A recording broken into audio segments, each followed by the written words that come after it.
Business with a servant's heart. Welcome to the podcast. Inspiration, motivation takes. Listen to the podcast. We're all about to talk about life. Our guests will share their life story. We want you to success in life and business. We're ready and we will start shortly. We're gonna talk about life. We're going to speak on business. You're gonna shine bright. We are going to witness. Business with a servant's heart. With hosts Steve, Ramon, and Ray. Inspiration, education talks. Listen to the podcast.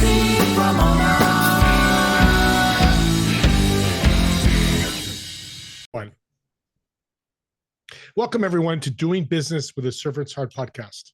I'm your host today, Steve Ramona. I am extremely thrilled as well to have you join us today.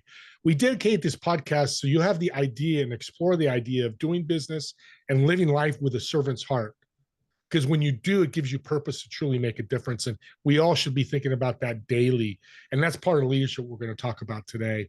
Also, we created this show so you get motivated, inspired, and educated to make an impact in your world. And audience, wait till you hear this guest talk about impact. It's going to be powerful for you. And while you're listening today, I want you to think about how you're going to serve yourself today and how you're going to serve others to make an impact today. And the key word is today. In leadership, we talk about what we can do today, not 8 months down the road, then nothing ever happens. Same thing with this. Start serving today. Could be very little or a lot, but you go out and serve somebody, and I guarantee you're going to feel great about doing that. And our podcast is sponsored by the Pantheon Alliance. I want to thank them for being a great sponsor and building a community of high-income, successful business owners and entrepreneurs from very diverse industries. They're building this thought leader expert platform to impact and change the world one person at a time. For more information on the Pantheon Alliance, just reach out to me anytime, and I'll get you that information. Regards to impact in leadership, because to be a servant's heart, leadership is part of that, and you got to have self-awareness. Today's guest is going to talk to you about that, and he's got a background in the NFL to business to media, all these in his world put together to really make an impact. Alex, I want to welcome you to the show. Steve, hey, thanks for having me, man. I'm really excited about the conversation we're about to have. I am fired up.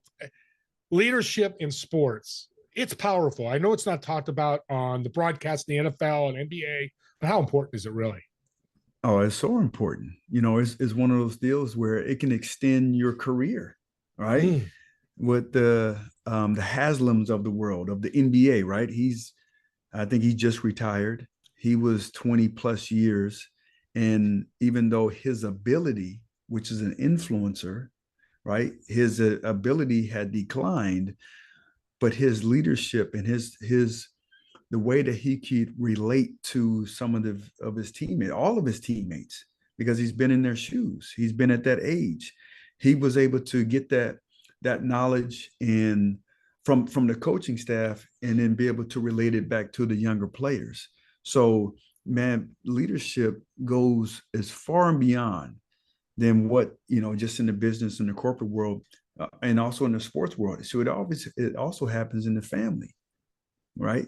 So leadership is something I understand it. I've dug down deep and to understand how important it is. And in America, you can always see the importance of things, but how much money is in it, right? Wow. And so in leadership development in the U.S., over $166 billion a year is spent on leadership development. But that's a big number, right? That's crazy. Huge. Yeah. But here's the thing, only 19% of those individuals who are in those meetings, in those workshops, reading the books, taking the different courses, only 19% when they're done with it say that they are a better leader. So there's a disconnect. There's something is not connecting. So, with myself and we have a podcast and my co-host, like we help break down these things that, we really break it down so people can understand what leadership is. Leadership is influence. That's it. Yeah. Yeah. A component of leadership is service, servant's heart. When you hear the word servant leadership, what comes to mind for you? Well, for me, I might have a different take. Love because it. it's a style. And there's 13, 14, 15 something different styles of leadership. Mm-hmm. And so for me, I had to, because styles can be broken, they can be changed. So I need to be able to understand it at a granular level. And so how I learned football was, because I didn't grow up playing it. We was on an Army base. My dad never played it. We never watched it. I didn't start playing tackle football until the age of 13. I was in 8th grade, but I wanted to play it sooner. And I would get frustrated when I'm out there on the street, with the fellas, and I don't know what the positions are. What the hell is a wide receiver? What is a linebacker? What are they supposed to do? And so I would come home. I remember one time I came home and I was frustrated. I was crying and stuff. And I asked my dad, can you help me? And he said, man, I don't know this game. I don't know this sport. He said, hey, but we have a set of encyclopedias over there. Why don't you look in the F section, the F book? And so I looked and my eyes all, I'm crying and I'm looking for F and O-O-T, football. So I learned the game of football at a foundational level. And so with that knowledge, with the foundation of it, now there was no styles. Like I knew what the defense, what a linebacker was, what a receiver, what their jobs, what their responsibilities were.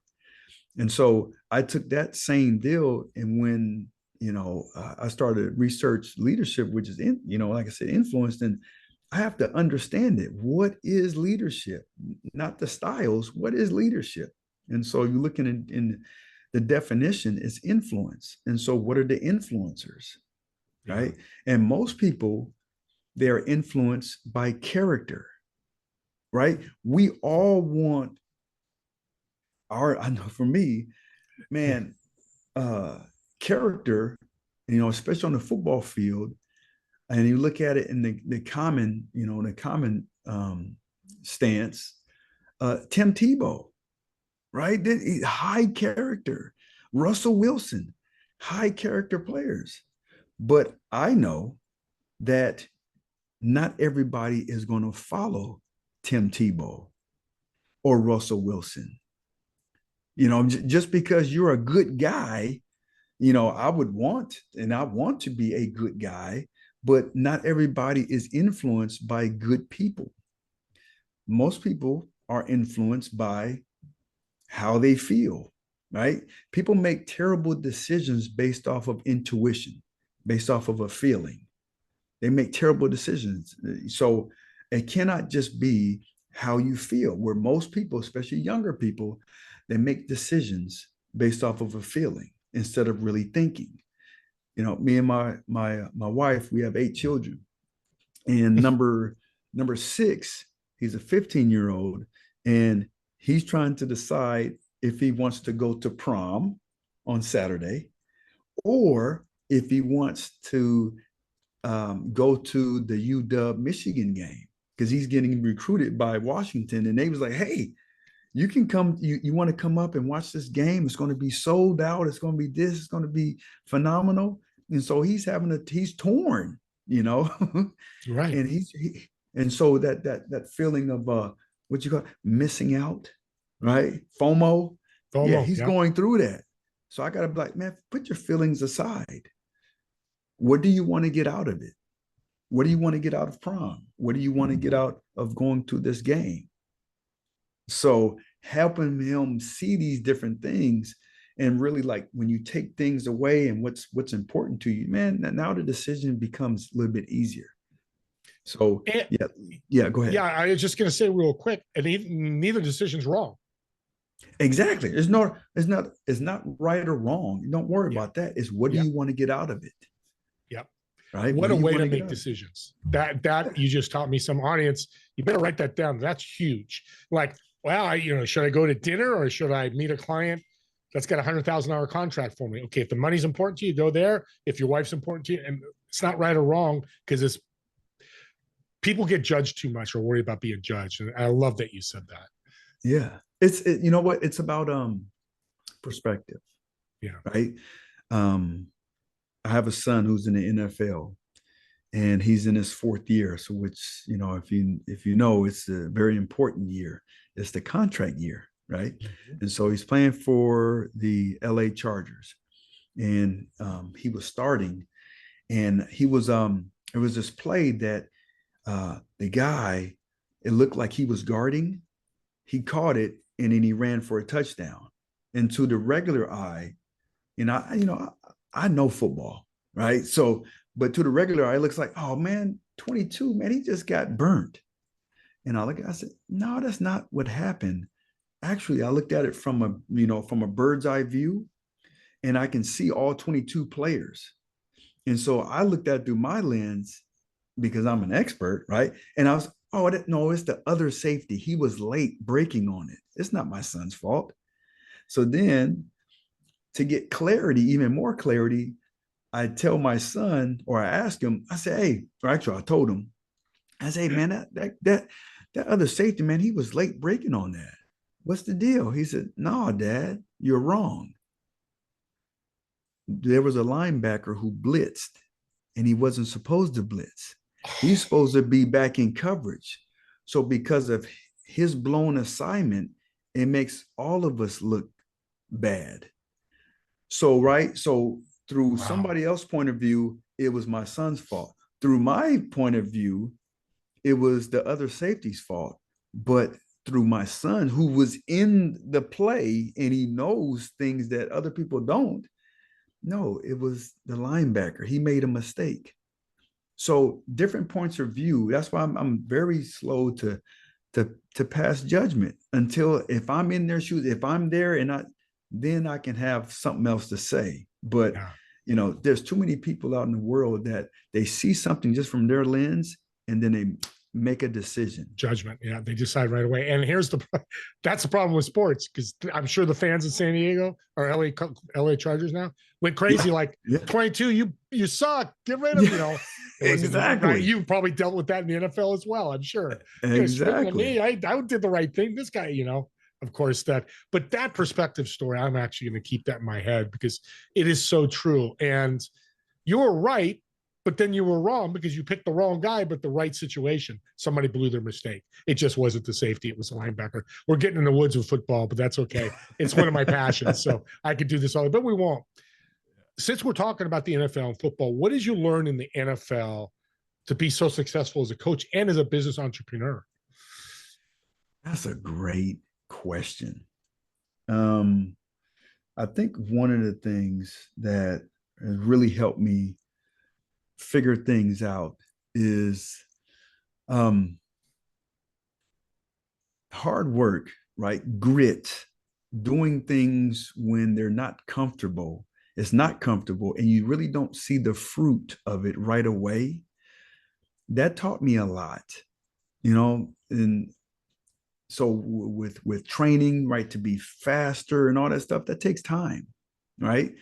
To become more knowledgeable in the game, that takes time. What can speed that up is surrounding yourself with someone who's ahead of you, having a coach that knows exactly what you're going through because he or she has gone through it. That helps speed up the process. Surrounding yourself, having relationships, which is also an influencer, but having relationships with individuals who are farther along, that helps speed up the process. But I would say, going through difficult moments. One of the things that I used to say, because I blew out my knee my redshirt freshman year at University of Oregon, and I would tell a story where, how it happened. And then I would finish it off by saying, in spite of this, I was a first round draft pick. I was picked number 11 in the 1996 draft. But because of this, or not because of, but in spite of this, I was able to do this. So if if you focus, if you stay on path, if you do this, that, and the other. But then when you really look at it, and I break things down in my own life. And because now I'm the expert of that. The other things I'm not an expert, but in my own life, and I've dug down deep, I understand that it wasn't in spite of this knee injury, this catastrophic knee injury. It was because of this pain, this failure, and it was my mistake. But because of it, I was able to get drafted number 11 and play 8 years in the NFL. It wasn't in spite of. So there's a lot of things that come with failure, but we just got to do some digging, and we got to man, there's fruit that can come from it. So some of the biggest things, is grit, but understanding failure and what it can do for you. Yeah. So what I'm hearing is your obstacle turned you in to a number 1 draft pick because you didn't let it stop you. Woe is me, didn't fall in your head. No, I became faster because of this knee injury, because it created a relationship with our speed and development coach, Coach Jimmy Radcliffe, where before Coach Radcliffe, everybody trained on speed with him, right? But we know, just like being in the classroom, if you have 55 students and only 1 teacher, man, stuff is going to get lost, right? But because of this knee injury, I got a chance to work with him one-on-one, 5 days a week for 1 hour a day for 6 months. And he broke things down to the granular, and he taught me how to be efficient in walking, in marching, in skipping, and then in running. So I was able to run efficiently, and it felt like butter, because it's kind of like, I call it the Karate Kid, right? Wax on, wax off. Yeah. Like, why am I doing this? This don't make any sense. It was the same thing with Coach Radcliffe. Yeah. I'm doing all these little stuff, man. I want to run heels. I want to know you're not ready yet, Alex. So, but because of these things, right? And I learned how to become a better defensive back, because when I did get on the field with this big old knee brace, I knew I wasn't the same athlete. So I had to watch more film. I had to become smarter. My football IQ had to jump up. Right. So, a lot of time, if you have patience and you have the right mentality, man, some of your setbacks can lead to some of your greatest victories. And that's a huge victory. And just to relate to business, you lose $100,000 contract, you go, oh, we're done, it's over. No. Why did you lose it? Analyze like you did. Okay, I got this knee. Jimmy's going to help me. I got to be smarter. It's no different in business, right? Yeah. And, and I think in business too, it's the same thing as athletes. What gets in the way, what tend to gets in the way is ego. Oh, yeah. Ego gets in the way, so with the discipline that I had early on in life, with my dad, who was a drill sergeant. And so I tell folks that, I didn't like it back in the day, all the discipline. I had to make up my bed a certain way. I had to put my shoes a certain way and in order and all that type of stuff. And yes, sir. Man, that created something. That was a foundation of discipline. There's no way I could have did the things that I did in football without that discipline, without that, what my dad instilled in us. You know what I'm saying? So it's like, man, you need that discipline. You need discipline, and you need when it's time, your ego, it gets in the way sometimes. Sometimes it helps, but you got to understand, like, when do I put that ego in my back pocket? Yeah, fantastic.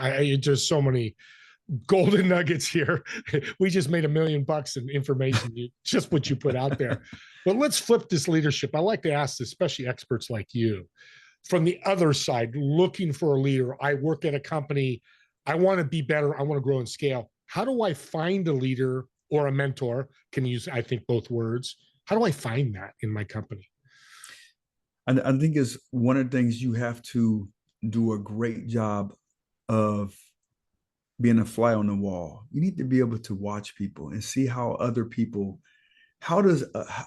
other people react when somebody comes in a room, and Just everything, the mood changes. I mean, we know people like this that as soon as they come in the room, man, everything just lights up, right? And people want to be a part of that. They're be a part of their group or whatever. Well, you also have to be careful because there's people, and I've seen it in locker rooms where there's somebody who's very successful. They're the top salesperson in your group, all right, in the office, and they have a ton of success. They're on the news. They're doing all these different things, but their character is lacking. They treat people like shit. They treat people, they don't respect them. And so when they come into the room, and I've had teammates like this, it's like everything just gets darker. It's like, man, you start to people, he come in the room, man, I'm going this side of the room. Well, that's leadership. Most people think leadership is like you come in the room, everybody want to follow you. But what if you go into the room and then people go away from you? You're still influencing them. You're leading them away, right? Which typically we want people to follow us. So you have to be careful when those people in leadership positions, you have to understand like who are the people that are influencing my people to do better, or that they come in there and they do worse. So you have to pay attention. You have to watch people. You have to see how they move, how the people gravitate. What production levels can rise and or go down. So and then when those folks who does have success and they're doing everything right except their character, your job as a leader is to how do you make those people who are influenced your group negatively, how do you get them to influence your folks in a positive manner? Sometimes, like I said, ego gets in the way and it takes a little bit longer. And sometimes you just have to let those people go. Yeah. Because it can start to tear away at the culture that you want to create. It happens all the time in sports. Yeah. And it's interesting because when I think about sales, that you mentioned the top sales guy, if it were me, I'd want to be a mentor. All of you. I don't care about quotas. Yeah, we all have quotas. But you know what? You come to me with a question, I'm going to answer it truthfully and help you. It's not going to hurt me. Same with the locker room. I know the people that do. Tom Brady comes to my head. What I'm hearing is he was cantankerous, but to win the Super Bowl. I don't know. You know what I'm saying? Is that kind of what you're saying? Is like his goal was everybody's goal. Yeah, Michael Jordan was the same way. Right? Yeah. We watched during the pandemic. We watched what was the name of the Netflix show with Michael Jordan? Not Jump. No, not that. The Last Dance. Yeah. That's what it was. The Last Dance. And I knew what type of, I knew what type of tyrant Michael Jordan was. I would watch him and how he gets on his teammates and whatnot, because he was driven. Kobe was driven, right? Yep. And sometimes those people aren't liked, but he's willing to do the same thing that he's demanding of his teammates. He's first. He's the first one to do it. And there's a certain people I understand. There's a certain price that you have to pay for success. Not everybody is willing to do it or understand like that's the last 10% that you need to have the type of success that you want. Yeah. And it's interesting in Netflix, there's the Dream Team documentary. Kobe did that. He got up at 5 o'clock in the morning to train during the Olympics. And the other guys are out coming. There was one scene where he was going to the gym. They were coming home. They come from going to the club. Yeah. And exactly what you said, Alex. So well said, Alex, is after a few days, guess what? They started showing up at 5 o'clock in the morning and they won the Olympics and destroyed everybody. So what type of influence is that, right?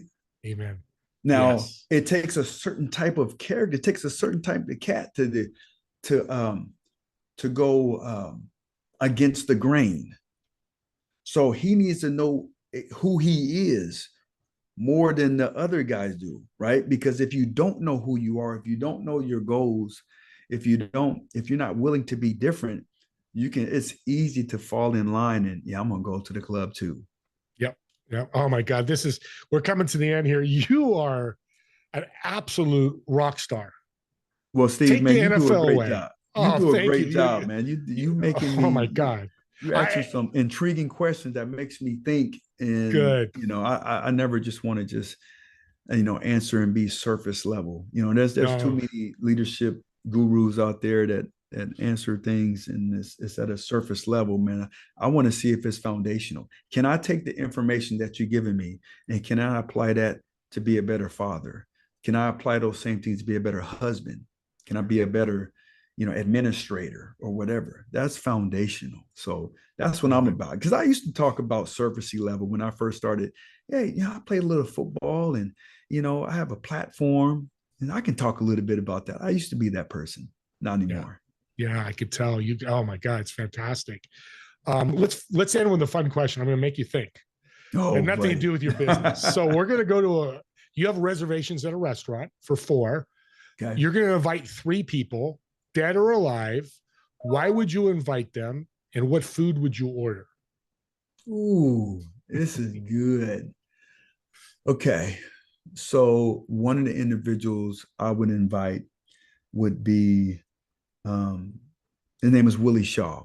And so Willie coached me my second year in the NFL.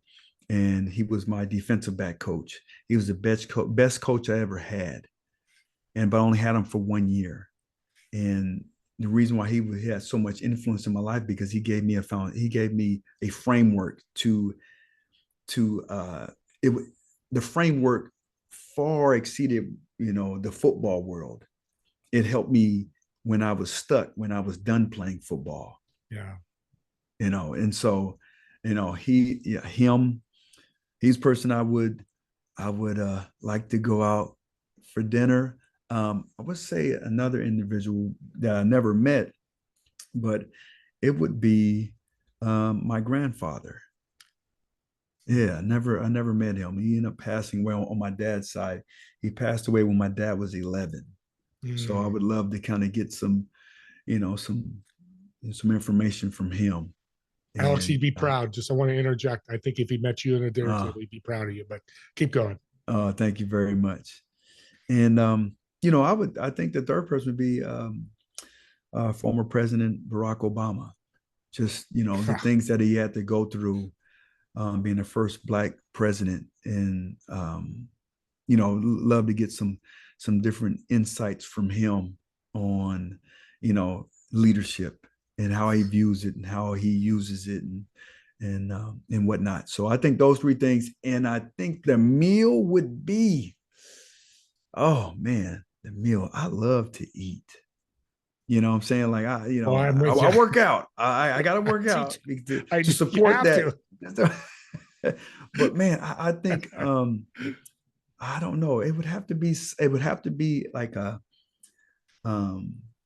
some type of like soul food mixed with sushi. You know what I'm saying? Like a hybrid food, yeah. Type of deal. Yeah. Oh my God, what a great table. That's so awesome.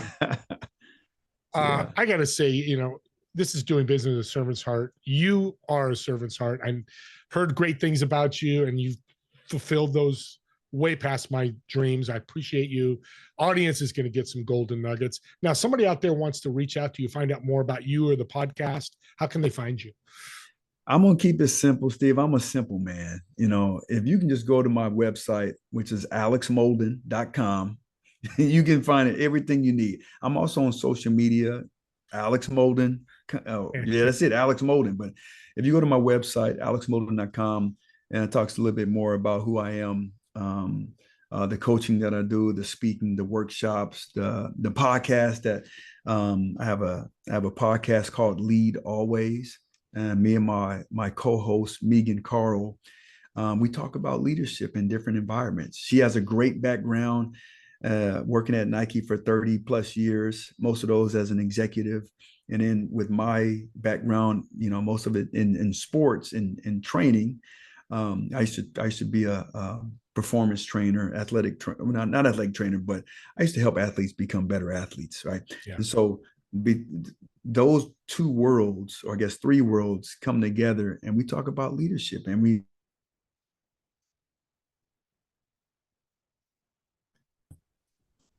I love it. And it's amazing. Nike and the NFL, two of the biggest right, businesses yeah, in the world, talking on a right, podcast. Go out to it. Lead always. Podcast. I yes, want to sir. mention that again. And I want to thank you all for watching and listening. Don't forget to subscribe to the channel so you can access Alex anytime, or share with a family or friend. They want to learn more about leadership or learn more about the podcast. Jump on it. Lead always. I'm going to say it one more time. I'm actually going to jump on it myself, because we should be learning every day. And this is a great way to learn through two experts. The other thing is subscribe to my podcast, and also comment on the podcast. If it's a comment for Alex, I will get it to him. Got all his information, or reach out on his website, alexmolden.com.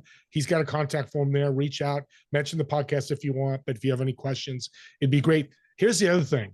I'm really impressed with Alex. I knew it would be, but if you're out there looking for speakers, don't do a lot of promotion. This is your guy. I'm actually going to help him try to find some speaking gigs. So reach out and do that. And as always, me and Alex want to thank you all so much for watching or listening to this podcast. And we'll see you in the next episode of Doing Business with a Servant's Heart. Have a great day, everyone.